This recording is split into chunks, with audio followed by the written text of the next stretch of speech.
why Pastor Juan is supposed to be here. And when Kuya Fred tell us this very 1 hour ago that Pastor Monty cannot able to come. So the video, if we prepare, it will take time. And our laptop, I think, will crash if they get it on YouTube. So, but word of the Lord said, we must preach the word. Season in out of season. Actually, what I will share to you today is our preaching, for this SOL 3. So, praise God, I able to finish it yesterday and this time come. So, we thank you. We will share this gospel. This word. So, there is a story regarding a two-decker bus that one familiar before during 1970s in Manila. We call it the bus. It is two-decker bus. And on the two-decker bus, it is happened in England. There is a poster in the upper decker. It goes like this: egg and bacon, the great English breakfast. So, this bus passed through the farm fields. So, in the farm, when they pass on the field, there is two friends there, one pig and one chicken. So, when the chicken see the poster, he very glad. He's very glad. Then he said to his friend, the pig, he said, "My friend, see the poster? We are not famous because we are the great breakfast, English breakfast." He's very happy, he's very excited, this chicken. But the pig is sad. He said, "My friend, for you, you only contribute. Me, I will give my life." But my point is, God is not so pleased with contribution. God is pleased when we sacrifice our life. Romans 12 verse 1 said, "I beseech you therefore, brethren, to offer up your body, a living sacrifice, holy and acceptable to God, which is our reasonable service." That's why our sacrifice of life to the Lord is not in vain. So the Lord said, "Whoever loses his life for me will gain it. And whatever you run after your life, not for me, it will lose." That's why our lives now, here, as we serve the Lord, we worship the Lord, is truly an acceptable one. Amen. Amen. Oh, so, our message for today is from John chapter 8, verse 12.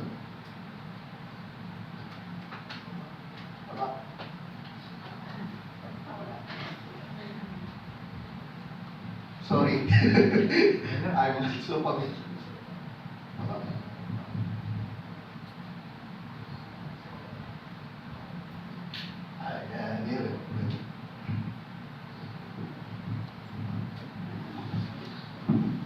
It says here, can we stand up to give honor to the word of God? It says here, when Jesus spoke again to the people, he said, "I am the light of the world. Whoever follows me will never walk in darkness, but will have light of life." Praise God. Let us pray. Oh Heavenly Father, we thank you, Lord. For truly, Lord, you sacrificed the life of your Son, Jesus Christ. We that live in darkness now found the great light. Lord, we thank you, Lord, and we glorify you, Lord, that by your light, we are now also become the light of the world. Amen. Lord, let your light shine upon us, Lord, so that this light that you give to us, we will shine it to other people who don't know you, so that you will be glorified at maitaas ang iyong dakilang pangalan. Lord, may your word be a wake-up call to us, Lord, as a follower of you. Let our light be shine. Lord, we thank you, Lord, for this wonderful gift that you give to us, your Son, Jesus Christ. This we ask, in Jesus' name we pray, Amen. Amen. So, I am the light of the world is the second of 7 I am declaration of our Lord Jesus Christ. This one recorded only in the Gospel of John. Nowhere in the 4 Gospels you will see, only in the Gospel of John. So, this points out to our Lord Jesus' unique divine identity and purpose. In declaring himself to be the light of the world, Jesus was claiming that he is the exclusive source of spiritual life. No other source of spiritual truth is available to mankind. So,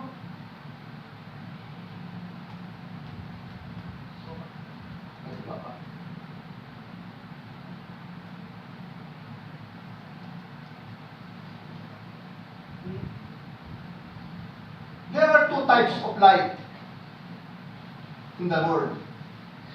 We can either perceive one or both or neither. The first one is we call physical light. So what is physical light?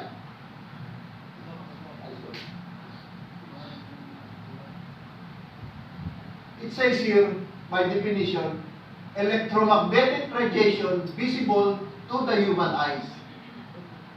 It is a kind of radiation which we can see by our eyes.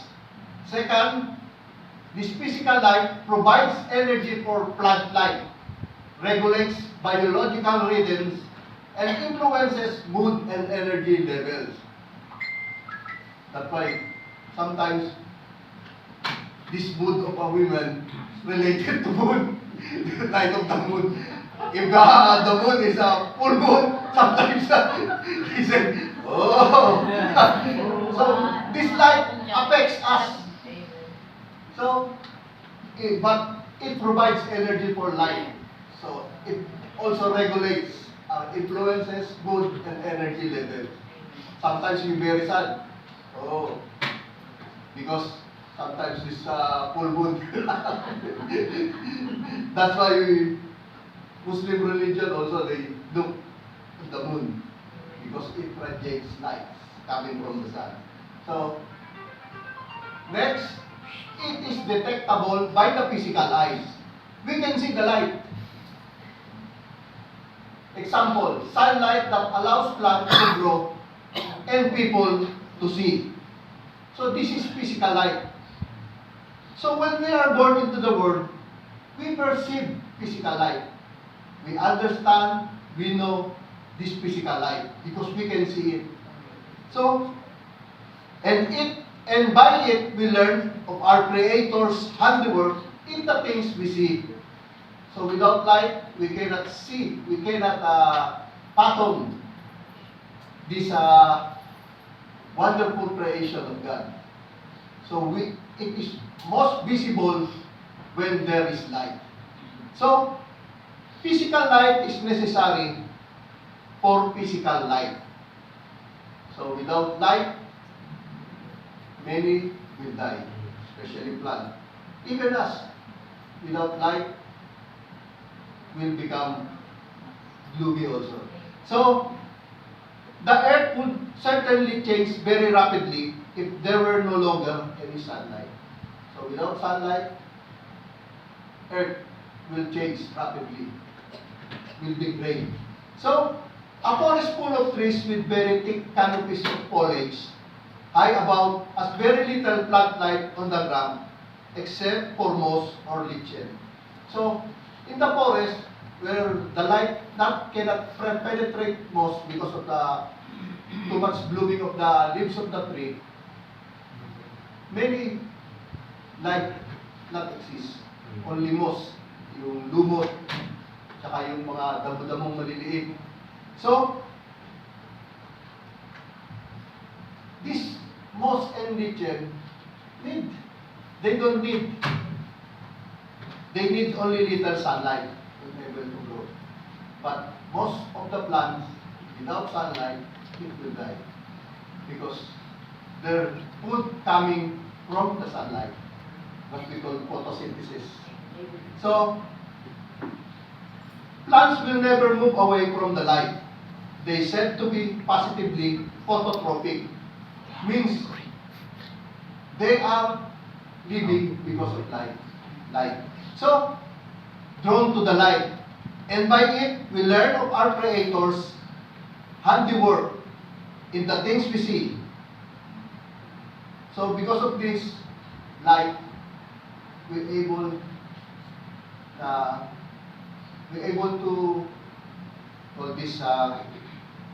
enjoy God's creation because of light. So, however, although this physical light is good, there is another light. A light so important that the Son of God had come in order to both declare and impart it to men. In this spiritual light we found in our life. So,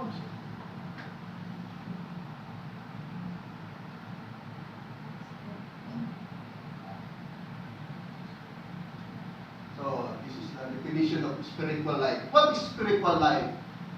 It is a metaphor of divine illumination, guidance, and truth. It is a metaphor, it is a symbol for divine illumination, guidance, and truth.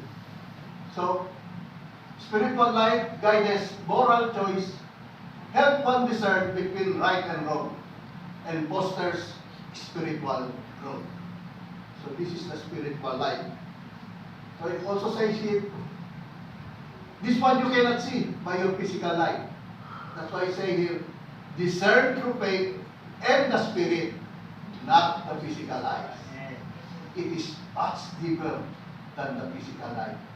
Only by faith and by the Holy Spirit, we can able to discern it. Example, the light of God's presence or the light of the Word of God in the Bible. This is what we call the light. King David said, Thy word is a lamp unto my feet and a light unto my path. So that God's word is our light, and also our God is the God who is the light. Amen po? So, spiritual light is necessary for spiritual life. So it is necessary for our spiritual life. And this can be good test of our standing in Christ, this spiritual life. So, the believer will also tend towards spiritual things. He always tend toward fellowship, prayer, and the Word of God, and so on. So, as a believer who found this spiritual life, we long more to spiritual things. Like we are longing for the fellowship of our fellow brethren. So, we also longing to go always in prayer meeting, because we know God will meet us in that prayer meeting. Amen. And praise God, I see now every prayer meeting we are like one congregation already. Amen. So it's averaging 30 or 25 lowest to 30. So means our prayer is not in vain. Amen. Because why people sometimes don't go to prayer meeting? Because they don't see result. But if people coming to prayer meeting, they see their prayer are met by God. Amen? Amen. So, we praise God for it. Can we give clap of praise? Because we are God who draw our men unto Him. Amen po? Amen. So, the unbeliever always does the opposite.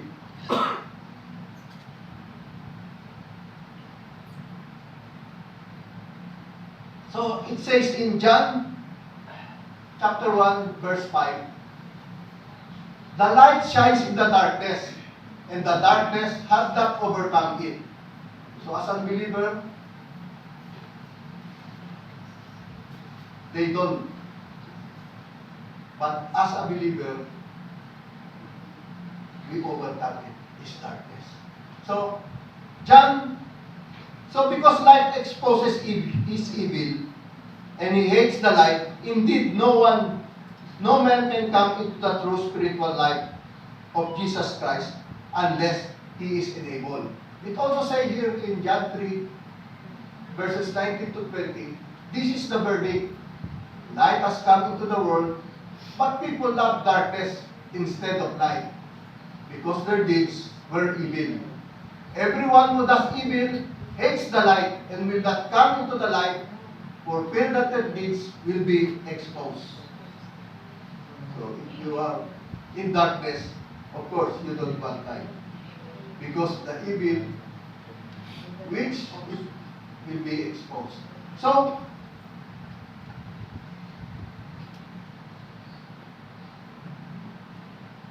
John 6:37 said, all those Father gives me will come to me, and whoever comes to me, I will never drive away.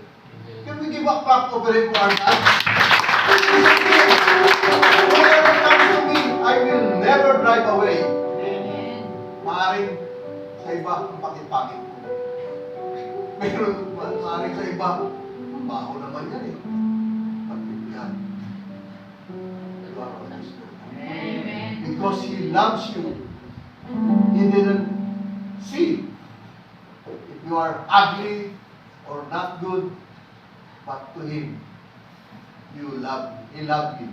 You are being loved by God. Amen. And He sacrificed His life for all of us, so that we may be able to see the true spiritual life. Amen. Amen. So, this John chapter 8, verse 12, when Jesus spoke again to the people, He said, I am the light of the world. Whoever follows me will never walk in darkness, but have a light of life.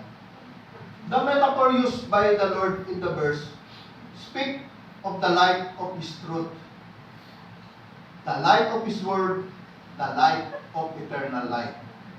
Those who perceive the true light will never walk in spiritual darkness. So as a believer in our Lord Jesus Christ, He promised us that we will walk in His spiritual life. Amen? So, we take a candle into a room to dispel the darkness. Likewise, the light of Jesus Christ has to be taken into the darkness of sin that engulfs the heart and the lives of those who are not following Him. So, those the condition behind having this light, that we follow Him. If we do not follow Him, we will not have this light, this truth, and eternal life. So the condition of our Lord, if you want this spiritual light shine into your life, you must follow Him, because He is the light, our Lord Jesus Christ. And po, so there is a story that there was once a dark cave. So deep down in the ground, underneath the earth, and hidden away from the view. So because it was so deep in the earth, the light never been there. This cave. The cave has never been seen light. So the word light means nothing to the cave. Mula sa Arabic kaliwali. So, who can imagine what light might be, this cave? Because he always in darkness. So then one day, the sun sent an invitation to the cave, inviting him to come up and visit. So when the cave come up, to visit the Son, it was amazed and delighted, because the cave has never seen light before, and it was dazzled by the wonder of that experience. So, feeling so grateful, this cave invited the Son to come down to visit it sometimes. So the day come, because this Son never seen this darkness. So one day, they come, the Son entered the cave. So he entered the cave to visit the cave, which he said, full of darkness. It looked around with great interest, wondering what darkness would be like. Then the Son, then it become puzzled, the Son, and asked the cave, where is darkness? With light, there is no darkness. So, amen.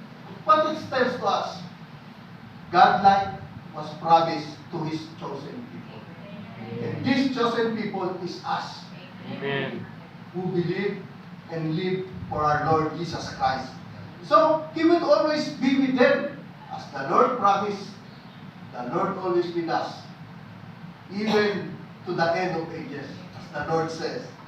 So, as powerful as this gift of light was, God created us with freedom to make our own choices. A gamble indeed for God. And one that allow people to turn away from God, causing sin and darkness to remain in the world. So we know that Satan not allowing that the light of God shone upon men. So God didn't want anything to separate us from His love. And so He sent the second gift, the ultimate gift, the promise of life was fulfilled in Jesus Christ, the Son of God. So the promise is fulfilled with us because we accept this life in our life, our Lord Jesus Christ. So,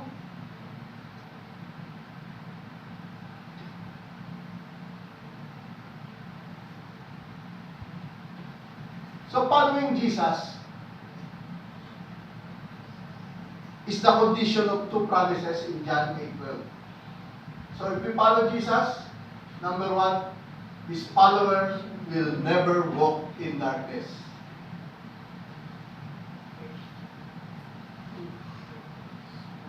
It says here in John chapter 1, verse 5 to 7, this is the message we have heard from Him and declared to you.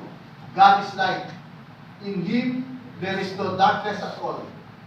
If we claim to have fellowship with Him and yet walk in the darkness, we lie and do not live out the truth. But if we walk in the light, as He is the light, we have fellowship with one another, and the blood of Jesus, His Son, purifies us from sin. So, His follower will never walk in darkness, which is reference to the assurance of salvation we enjoy. We are assured of our salvation as long as we cling to it. Maliban na lang kung ikay mismong bibitaw, nasa atin. That's why I said before, we have a choice. So you choose to follow Jesus, the spiritual life will continue to shine in your life. So, as true followers of light, we will never follow the ways of sin, never live in a state of continually sinning. So we are called to be the light of the world. So it doesn't mean that we don't commit sin. But it says here, our old sin will never go back to you. That's why we did sin. So, we never live in the state of continually sinning. And also, we have the Holy Spirit convicting us if we do things that not pleasing God. Amen. That's the promise of our Lord to us. He will always be with us, even in the age of ages. Actually, before he was nailed on the cross, he prayed to his disciples that they will steadfastly always be with him. So that's why our salvation, as long as you cling to Christ, to our Christ, Lord Jesus, it will never be, always be assured that we have eternal life. Amen po? Amen. Amen. Let us give back to God. So if we repent of our sin in order to stay close to the light, so as long as when we we commit sin, if we confess to the Lord, He is faithful and just to forgive us in our sin. Amen po? Amen. So the second promise po,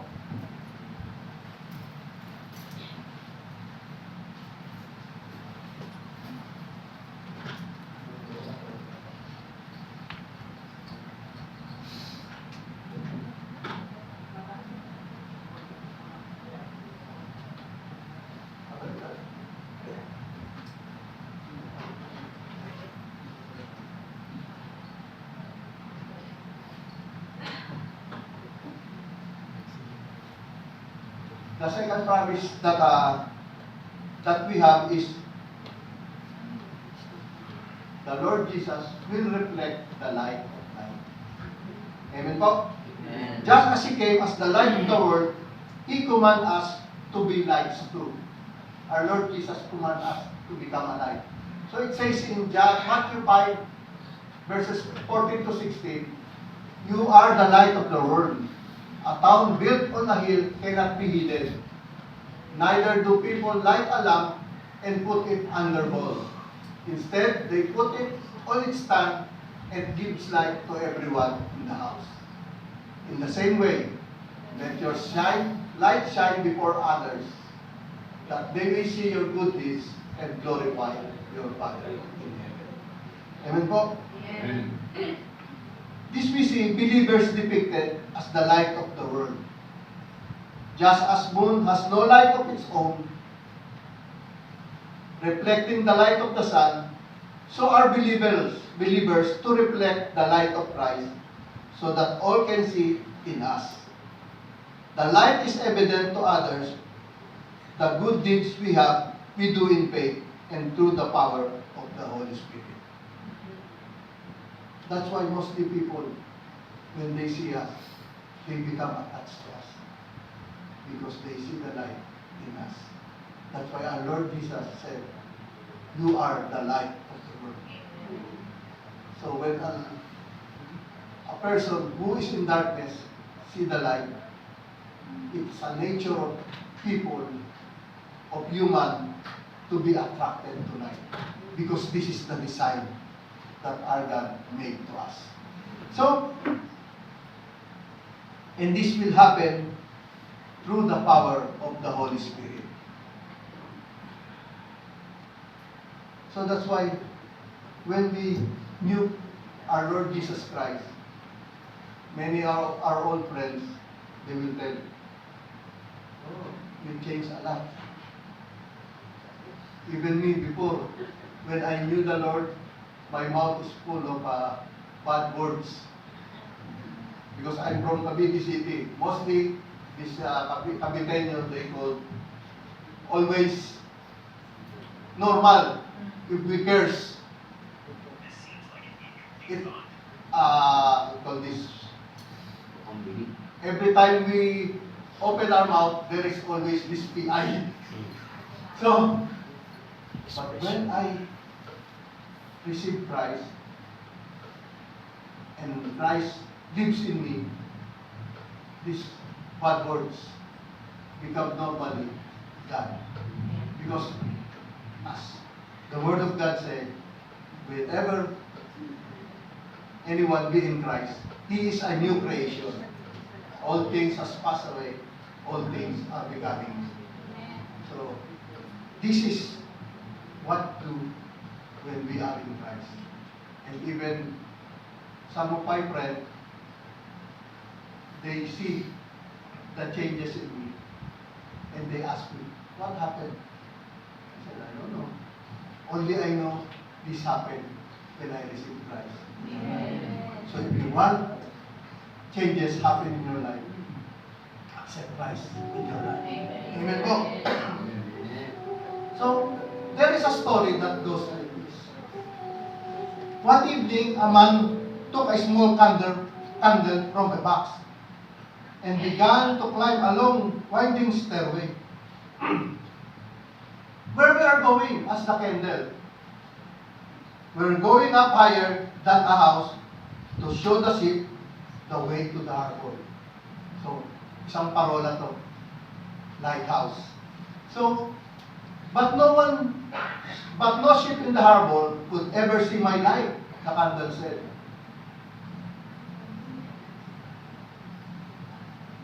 It's so very small.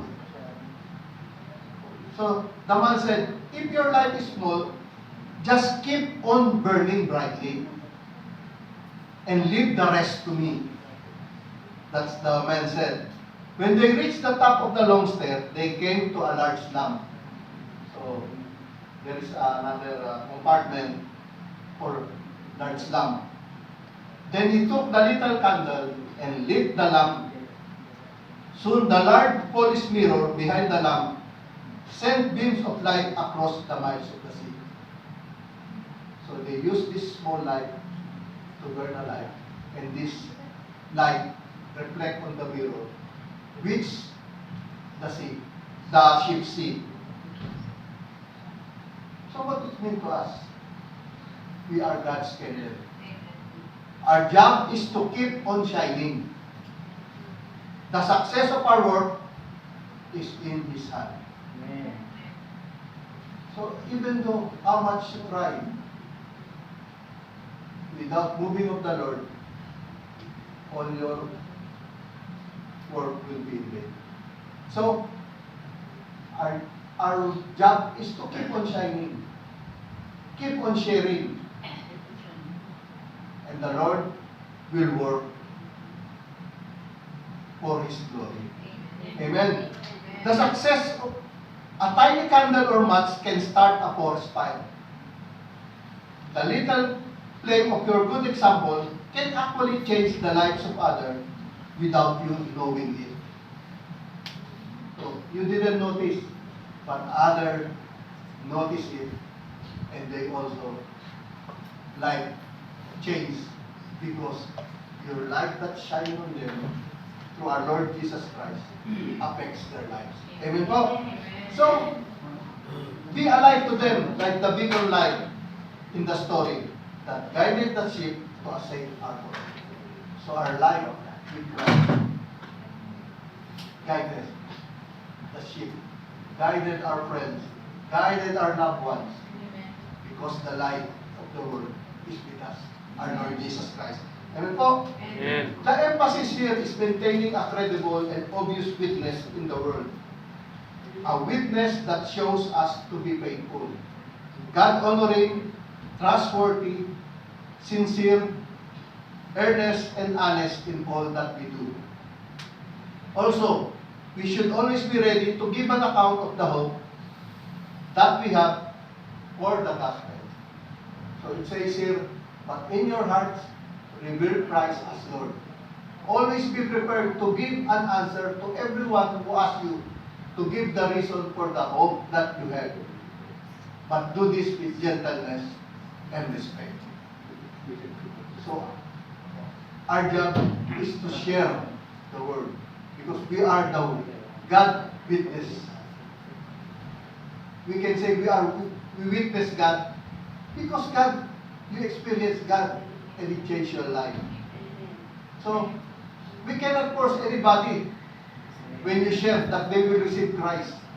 No. As long as you do your work, you share the word, and the Lord will make it happen. As long as you share the word and you pray earnestly, miracle will happen. Because all of us happen this in our lives. Even myself, without the prayer of my brother, maybe I already sold my soul to Satan. Because before, I lived in an old world. I practicing witchcraft. But because of the witness of my brother, I able to know the truth. And this truth has set me free. Amen po? Amen. So it says here, give an answer. Not says here, debate. No. We only share the word of God. That's it. No need to debate. Because if you debate, maybe you win. But you lose a friend. And they will not come to Christ again. Because they will say, oh, these people only making trouble. They pretending they are very good. No, my friend. You pray to the Lord for this brother, share the word, and the Lord will make it happen. Amen. It is the Lord's work to convict. It is the work of the Holy Spirit. Our work is to share the gospel because we are the light of the world. Amen po? So, next. We are now in conclusion. Amen. So, are you confused? Stumbling in a morass of darkness. Morass means you are in the mud. Wet mud. Kumbaga sa Tagalog, nalubog ka na sa kadiliman. Making a mess of your life, it says here, come to Jesus, the light of the world. Follow Him, who will give you the light of life. You can become a light to others walking in darkness. As you reflect the light of Christ in your own life, as you abide in His teaching and follow His doctrine, in a world of darkness, let us walk in the light of Him, who lead us both abundant life and eternal life. Amen. So, as a follower of Christ, we found the light of the world, which is our Lord Jesus Christ.